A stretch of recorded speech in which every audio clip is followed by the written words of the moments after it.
Welcome back to another Dukascopy weekly wrap-up. Joining me again is Ken, the FX Freak.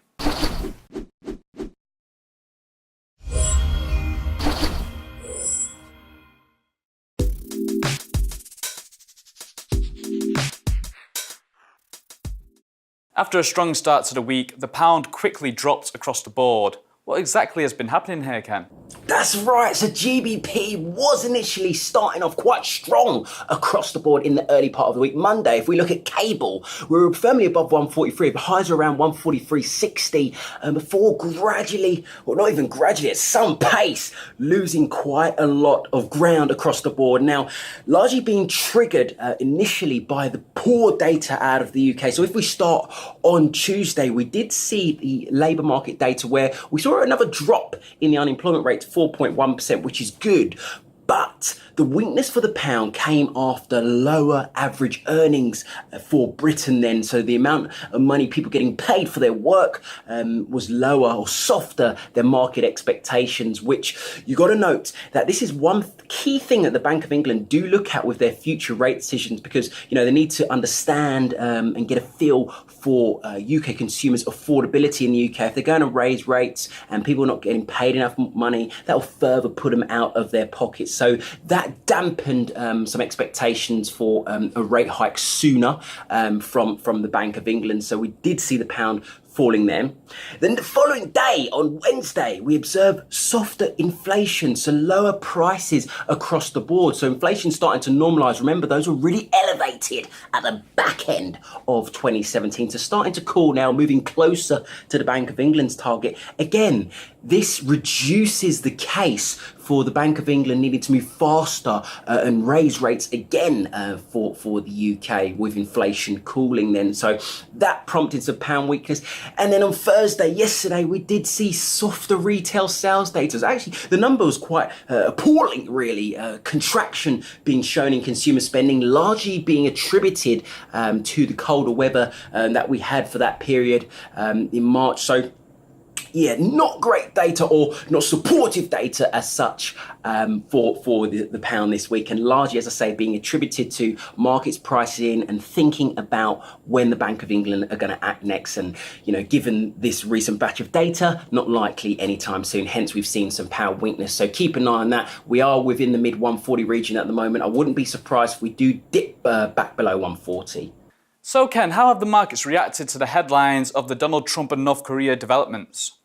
Yes, so there's been quite a lot of optimism across the market, actually, with what's going on with North Korea and South Korea ahead of the Korean summit. A lot of comments doing the rounds. Let's pick up some of the most important ones that have really gathered some attention, and that's coming from the UN Secretary, Mr. Moon, and he's really quite optimistic, and that the fact that North Korea could actually cooperate in their removal or their attempt to, create these nuclear weapons and missiles, etc. So, it's a collective, a global pressure for North Korea to denuclearize themselves as a country and stop prepping themselves for potential attacks. You know, as they see it, they see potential attacks from the likes of the South, Japan, and the US. And obviously, you've got to remember, the US have heavy military presence in the likes of South Korea and Japan. Hence why North Korea felt the need to try and protect themselves by creating these nuclear weapons.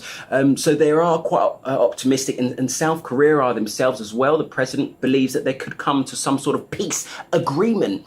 And Donald Trump is also feeling bullish on a potential good set of talks with the North and also the US summit to come as well. So a lot of optimism, I think, using that word quite a lot. But with that, we've seen risk on trading. Stocks globally are higher.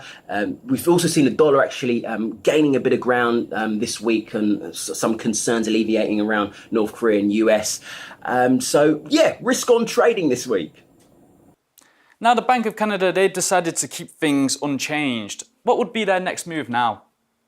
Yes, so the Bank of Canada with their governor, Mr. Pollos, keeping rates unchanged this time round. We did actually, on the back of that, see a bit of Canadian dollar weakness, because remember, last year they were hiking at quite a fast pace, and there was a lot of expectation for them to continue to tighten up policy and hike rates quite fast and drastically as we initially saw. But Mr. Pollers, in terms of this meeting, he was a little bit downbeat just on the fact that growth was a bit slow in the first part of this year, not growing as fast as the central bank or Canada would have liked to have seen for the economy then. But he expected a big rebound actually throughout the second half of this year.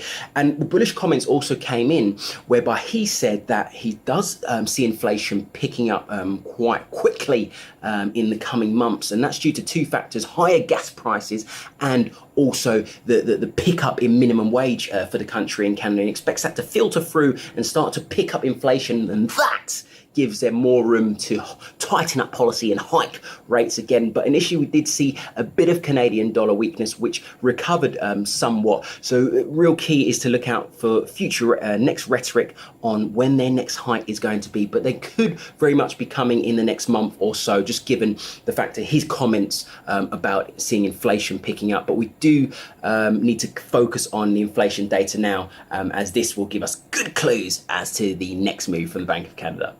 That's all for myself and Ken. Thank you for clicking back and have a lovely weekend.